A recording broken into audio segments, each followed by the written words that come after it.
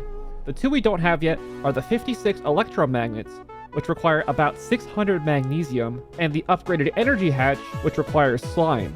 The magnesium is a waiting game, as we wait for steel pickaxes to get processed, but the slime will require some effort.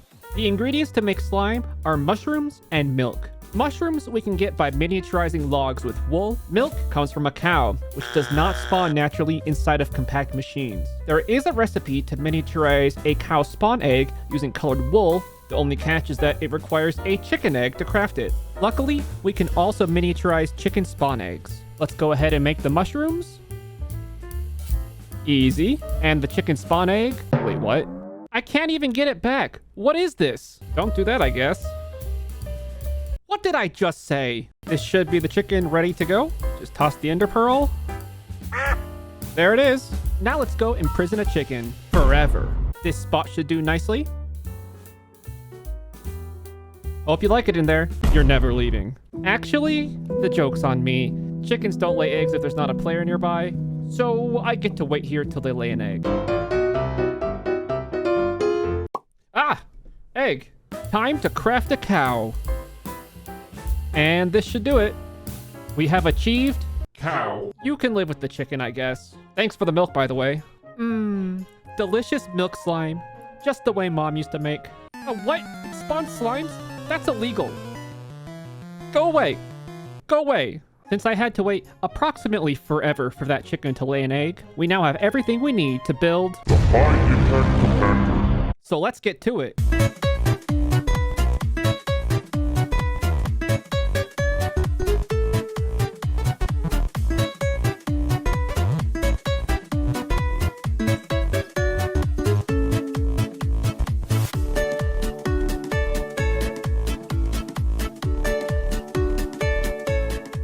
Finally, it's real!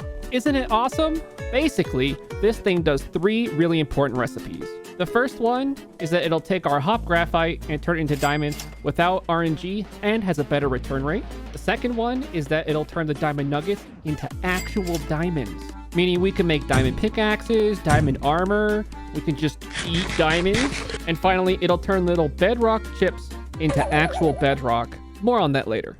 The next item on our agenda is to maximize the diamond output of this beautiful beast of a machine. To do that, we're going to tear down this stupid tree farm and replace it with an awesome one. Because more logs equals more coal coke equals more diamonds.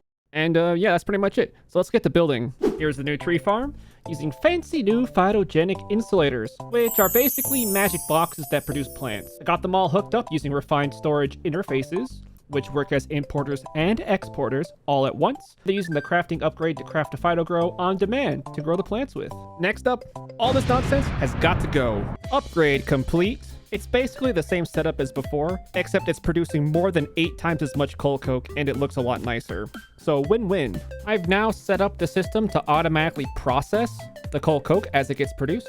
This constructor will drop entire blocks of coal coke right into the crusher, and it'll even craft them for us on demand. As the coal coke piles up, it automatically gets sent right over to the crusher, and then I set it up to automatically be sent to the squeezer after that. I actually had to move the squeezer over by 1 block, which was annoying because somebody decided to put the input on the back. Then, as soon as the hop graphite dust is available, it gets sent right to this furnace to get cooked up. And finally, we have a pattern for each of the recipes in the compactor, which gets sent directly into the compact machine with it, so that everything can be absolutely fully automated. In fact, it's so automated, it's exporting diamond pickaxes directly right into the auto clickers here to get processed. Because diamond pickaxes are so strong that when they scavenge against the walls, they can actually produce bedrock chunks, and we need at least 27 of these bedrock chunks. And it's a waiting game at this point. The automation's all set up, and unless I want to expand it further, which I don't, all that's left to do is just wait for the bedrock to slowly accrue by itself.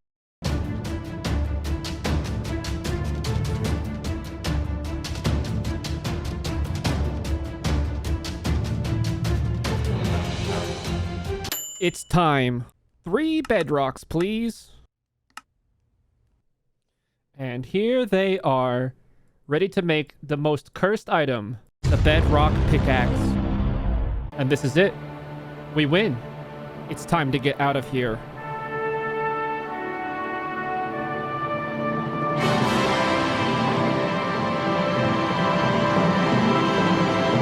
Nope. This time for real.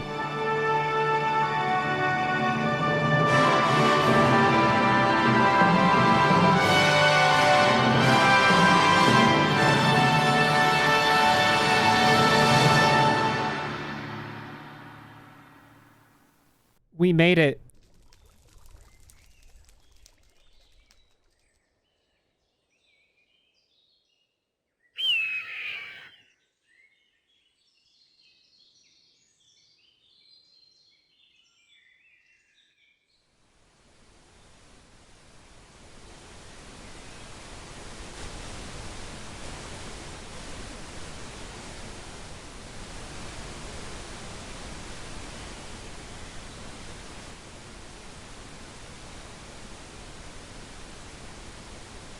Now I can play Minecraft!